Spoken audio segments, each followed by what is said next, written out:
Hello student, booster maths sir में आपका स्वागत है। आज हम स्टार्ट करने वाले हैं एक्सरसाइज 3.2 इंट्रोडक्शंस। ठीक है, हम चैप्टर कर रहे थे pair of linear equation of class 10th। तो स्टार्ट करते हैं। इससे पहले हमने 3.1 एक्सरसाइज में क्या क्या कर लिया था, ग्राफिकली मेथड और अलजेब्राइक मेथड। ठीक है, तो इस वीडियो में हम अलजेब्राइक मेथड में 3 पार्ट्स और पढ़ेंगे। ठीक है, हमने ग्राफिकली मेथड तो कर लिया था, इसमें 3 पार्ट्स होते हैं। ठीक है, एक तो होता है हमारा substitution method,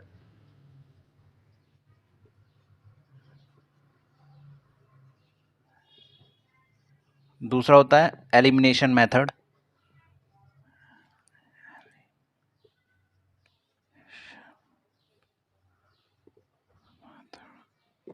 and last cross multiplication method.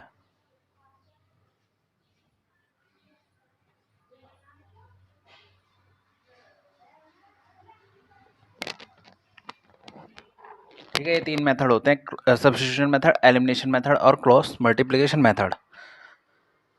तो ये अभी हमारे रह रहे हैं और हमारा क्या रहा है, ग्राफिकली मेथड। लाइन थी हमारी इंटरसेक्टिंग, कोइंसिडेंट एंड पैरेलल। ठीक है, उसके पहले अगर हमको कोई दो इक्वेशन गिवन हो, ठीक है, तो हम फाइंड कैसे करेंगे कि कोइंसिडेंट लाइन है, इंटरसेक्टिंग लाइन है, पैरेलल लाइन है। ठीक है, तो पहले उस पर आते हैं हम। ठीक है, तो अगर अगली हेडिंग होगी हमारी graphically methods of solution of pair of linear equation. ठीक है, ठीक है बेटा, अब हम स्टार्ट करें graphically method of a solution of a pair of linear equation. ठीक है, तो पहला हमारा क्या आता है, इंटरसेक्टिंग लाइन। ठीक है, इंटरसेक्टिंग, फर्स्ट पार्ट आता है इंटरसेक्टिंग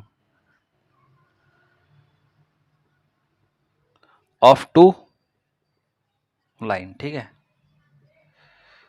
तो पहले क्या सोल्व करेंगे, इंटरसेक्टिंग ऑफ टू लाइन। तो इसको सोल्व करने के लिए हमें पहले दो इक्वेशन लेते हैं। ठीक है, let a1 x plus b1 y plus c1 is equal to 0, a2 x plus b2 y plus c2 is equal to 0। a1 b1 c1 a2 b2 c2 are real number. ठीक है, intersecting line की condition होगी तो क्या होगी, उसको लिखते हैं। इंटरसेक्टिंग लाइन की कंडीशन होगी तो a1 upon a2 is not equal to b1 upon b2। ठीक है, a1 किसका कोएफिशिएंट है, x का कोएफिशिएंट क्या है a1, x का कोएफिशिएंट क्या है a2। ठीक है, तो फर्स्ट इक्वेशन, ये इक्वेशन नंबर 1 है और ये इक्वेशन नंबर 2 है। इक्वेशन नंबर 1 में a1 अपॉन a2 और b1 अपॉन b2, इसको विद साइन लेंगे। ठीक है ना, विद साइन। तो ये कंडीशन क्या बनेगी हमारी, इंटरसेक्टिंग, इंटरसेक्टिंग। ठीक है, अब इसको ग्राफ में कैसे रिप्रेजेंट करेंगे, ग्राफ में रिप्रेजेंट करते हैं। तो ग्राफ में रिप्रेजेंट करने के लिए हमारे पास दो इक्वेशन है ये रही। ठीक है, अब ये दो इक्वेशन है, तो ये हो गया हमारा y डैश, ये हो गया हमारा x, ये हो गया हमारा y, ये हो गया हमारा x डैश। ठीक है, अब दो लाइन एक दूसरे को क्या करेंगे, इंटरसेक्ट। सपोज इस पॉइंट पे क्या करनी है, इंटरसेक्ट। सपोज ये वाली लाइन क्या है, a1 x plus b1 y plus c1 is equal to 0, और ये वाली हो जाएगी a2 x plus b2 y plus c2 is equal to 0। ठीक है, तो ये दोनों लाइन क्या कर रही है, इंटरसेक्ट इस पॉइंट पे। तो कंडीशन, ये ग्राफिकली रिप्रेजेंटेशन है और ये अलजेब्राइकली रिप्रेजेंटेशन है, तो दोनों रिप्रेजेंटेशन हमने करके बता दी। तो इसमें क्या होगा, a1 upon a2 is not equal to b1 upon b2। इसी कंडीशन में क्या होगी, दोनों लाइन क्या करेंगे, इंटरसेक्ट। ठीक है, तो अब नेक्स्ट पे आते हैं। तो बेटा फिर से हमारे पास दो इक्वेशन है। ठीक है, अब हम केस सेकंड पढ़ते हैं। केस सेकंड क्या, हमारा टू लाइंस आर पैरेलल। ठीक है, मतलब दो लाइंस क्या हो, पैरेलल हो, नॉट इंटरसेक्टिंग, मतलब वो दोनों एक दूसरे को इंटरसेक्ट करना करें, उनके बीच का एंगल कितना होना चाहिए, 90 डिग्री, तभी वो क्या होंगे, पैरेलल। तो दो इक्वेशन लेते हैं, let a1 x plus b1 y plus c1 is equal to 0, a2 x plus b2 y plus c2 is equal to 0। ठीक है, ये इक्वेशन नंबर 1 हो गई और ये इक्वेशन नंबर 2 हो गई। अब ये 1 2, तो कंडीशन क्या बनेगी, फोर पैरेलल लाइन। ठीक है, दो इक्वेशन है, ये पैरेलल होंगी तो इनकी कंडीशन क्या होगी, ये इनकी कंडीशन होगी a1 upon a2 is equal to b1 upon b2 is not equal to c1 upon c2। ठीक है, in this condition the lines are parallel. ठीक है, तो इस कंडीशन में ये क्या हो गया हमारा अलजेब्राइक मेथड, जब लाइंस क्या होंगे, पैरेलल। अब अगर हम इसी को ग्राफिकली रिप्रेजेंट करेंगे तो ग्राफिकली रिप्रेजेंट कैसे होगा, ये हो जाएगा हमारा y डैश, ये हो गया हमारा y, ये हो गया हमारा x डैश, ये हो गया हमारा x। ठीक है, बोथ लाइन्स आर पैरेलल, ठीक है, both lines are parallel, not intersect each other. Let suppose ये लाइन हो गई a1x plus b1y plus c1 is equal to 0, ये वाली लाइन हो गई a2x plus b2y plus c2 is equal to 0, ठीक है। अभी दोनों लाइन्स क्या है, पैरेलल, ये कभी इंटरसेक्ट नहीं करेंगी, तो ग्राफिकली मेथड्स तो ये हो गया, और हमारा एल्जेब्राइक मेथड्स क्या हो गया, लाइन्स आर पैरेलल, यानी कि a1/a2 is equal to b1/b2 is not equal to c1/c2, ठीक है। अब नेक्स्ट पे आते हैं, pause the video to note down.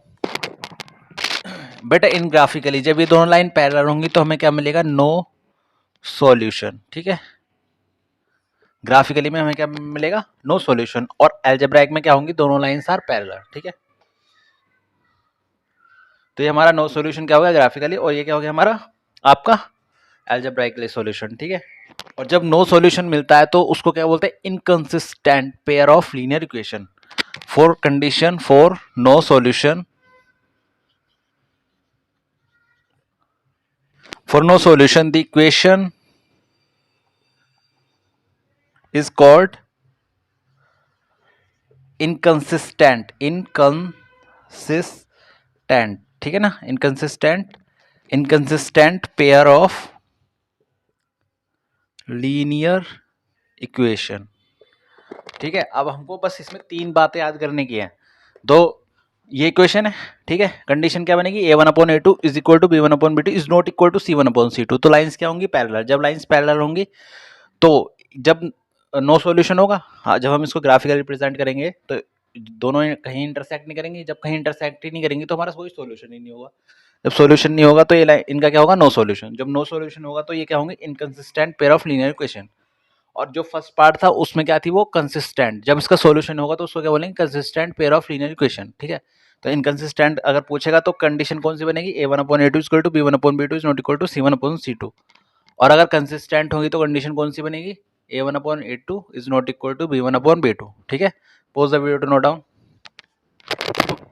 Last पे आते हैं, केस थर्ड क्या होता है, two lines will be coincident, ठीक है। टू लाइन पहले टू इक्वेशन लिख लेते हैं, a1x plus b1y plus c1 is equal to 0, a2x plus b2y plus c2 is equal to 0, equation number 1 and equation number 2, ठीक है। अब थर्ड कंडीशन क्या है हमारी, कोइंसिडेंट। तो कोइंसिडेंट कब होगा, तब a1/a2 is equal to b1/b2 is equal to c1/c2, तब क्या होगी हमारी कोइंसिडेंट। वेरी सिंपल, जब a1/a2 is equal to b1/b2 is equal to c1/c2, ठीक है।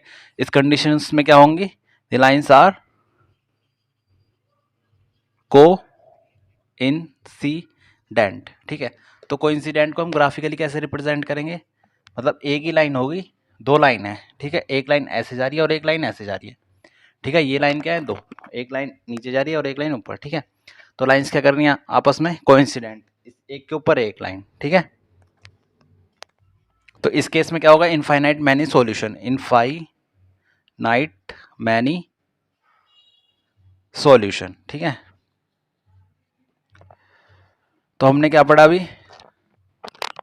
हमने द लाइन्स आर कोइंसिडेंट, तब क्या होगा, इनफाइनाइट मैनी सॉल्यूशन। और ये जब लाइन कोइंसिडेंट होगी तो यहाँ भी क्या होगा, कंसिस्टेंसी होगी, यानी कि कंसिस्टेंट, ठीक है ना। कोइंसिडेंट के लिए भी क्या होगा, कंसिस्टेंट, ठीक है। बस नो सॉल्यूशन के लिए क्या होगा, इनकंसिस्टेंट, और बाकी जो दो पार्ट्स बचे उनके लिए क्या होगा, कंसिस्टेंट। तो ये हमारा टाइप थर्ड भी हो गया। ग्राफिकली मेथड क्या होगा, इनफाइनाइट मैनी सॉल्यूशन, और अगर ये कंडीशन बन रही है, ठीक है, हमें खाली ये कंडीशन याद रखनी है, और ये इनफाइनाइट मैनी सॉल्यूशन ग्राफिकली, ठीक है। Pause the video to note down. तो बेटा अभी हम जो अभी हमने पढ़ा था, डिस्कस करा था, उसके लिए हमने एक चार्ट बना रहे हैं। पहला क्या आएगा, कंपेयर रेशो, ग्राफिकल रिप्रेजेंटेशन, फिर आएगा अलजेब्राइक इंटरप्रिटेशंस, फिर आएगा कंसिस्टेंसी, ठीक है। तो पहला क्या आएगा हमारा, compare the ratios, compare the ratios. तो फर्स्ट कंडीशन क्या थी हमारी, a1/a2 is not equal to b1/b2, ठीक है।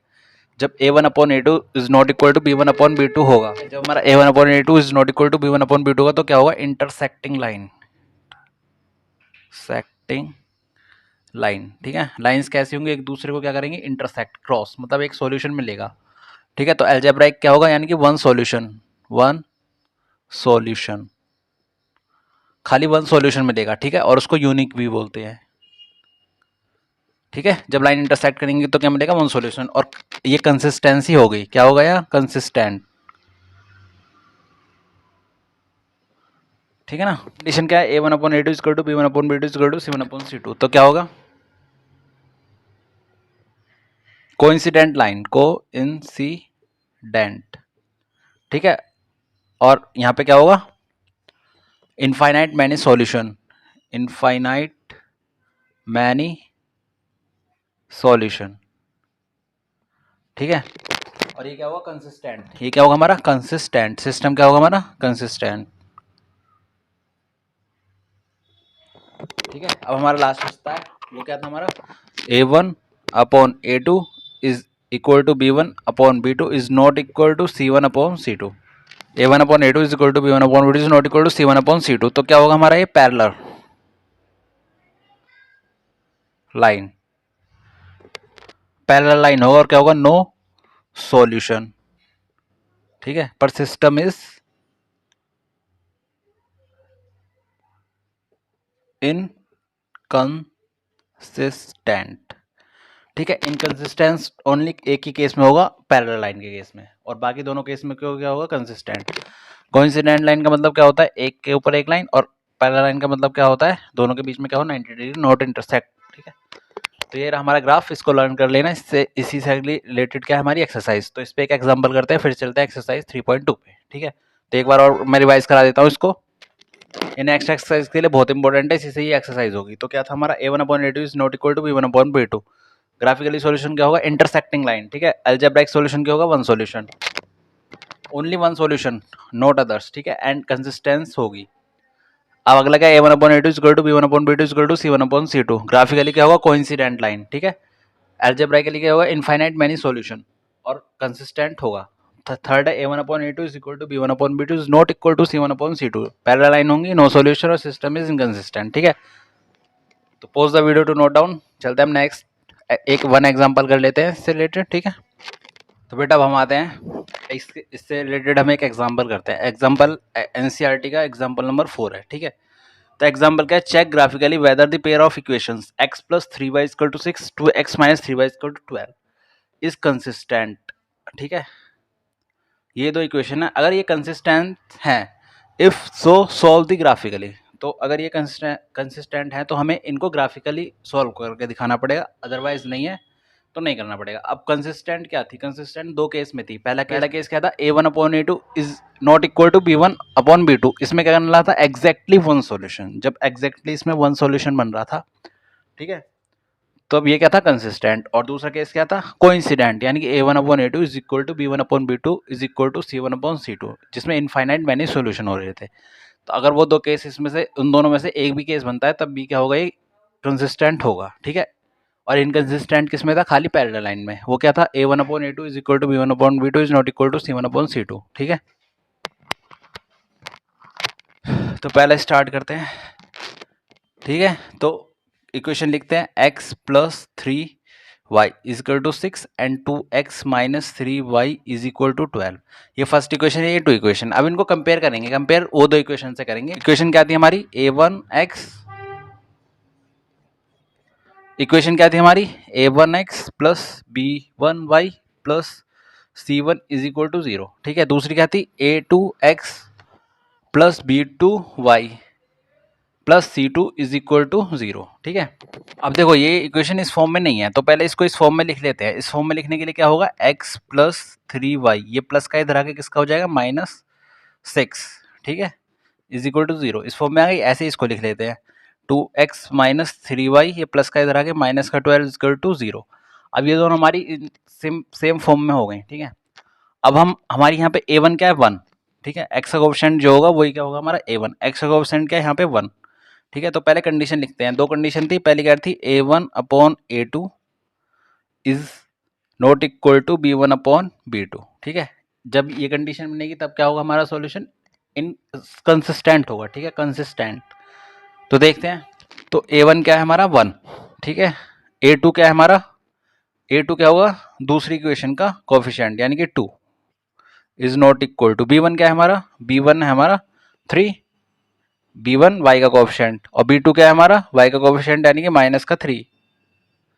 ठीक है, अब देखो 1/2 इज नॉट इक्वल टू 3/3, यानी कि 3 से 3 कैंसिल भी हो जाएगा, तो 1/2 इज नॉट इक्वल टू 1/-1 आएगा।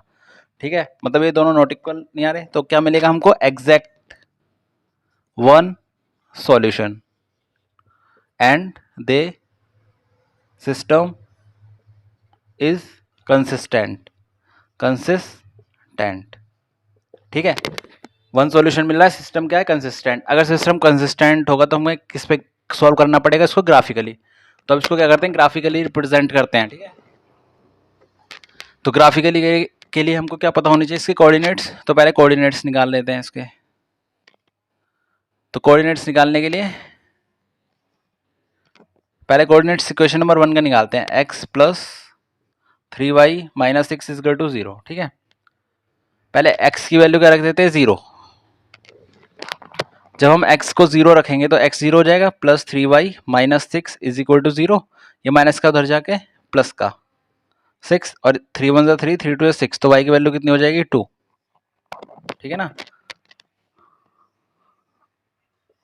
x एंड y, जब हमने x की वैल्यू 0 रखी तो y की वैल्यू कितनी आ गई, 2। ठीक है, अब y की वैल्यू 0 रख देते हैं, y इज इक्वल टू 0। इस इक्वेशन में y की वैल्यू क्या रखते हैं, 0, तो y 0 हो जाएगा, तो x plus 3 into 0 minus 6 is equal to 0, ये माइनस का उधर जाके प्लस का, ये तो 0 हो जाएगा, इजकल टू 6, x की वैल्यू क्या आ जाएगी, 6, जब y क्या लिया, 0। ठीक है, ये तो आ गए। अब हम दूसरी इक्वेशन को निकाल लेते हैं। अगली इक्वेशन क्या थी हमारी, 2x minus 3y is equal to 12। ठीक है, इसके कोऑर्डिनेट्स निकाल लेते हैं। इसके निकालेंगे तो क्या हो जाएगा,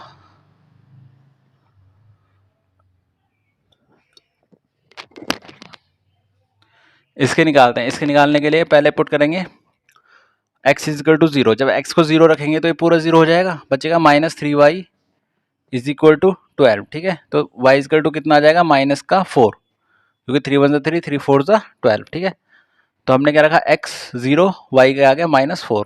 ठीक है, अगेन रख लेते हैं इसमें, फिर क्या रखते हैं, y इजिकल टू 0। जब y 0 रखेंगे तो 2x इजिकल टू 12 हो जाएगा, 2 6 12, x की वैल्यू कितनी आ जाएगी, 6। ठीक है, जब हमने x 6 आया, जब y को क्या रखा, 0। ठीक है, तो ये दोनों इक्वेशंस के क्या हो गए, हमारे कोऑर्डिनेट्स। अब ग्राफ ड्रॉ करते हैं।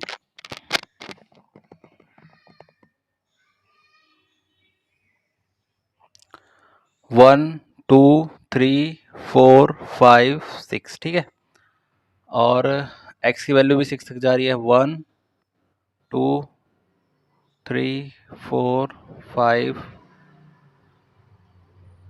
6, ये हो गया 6, और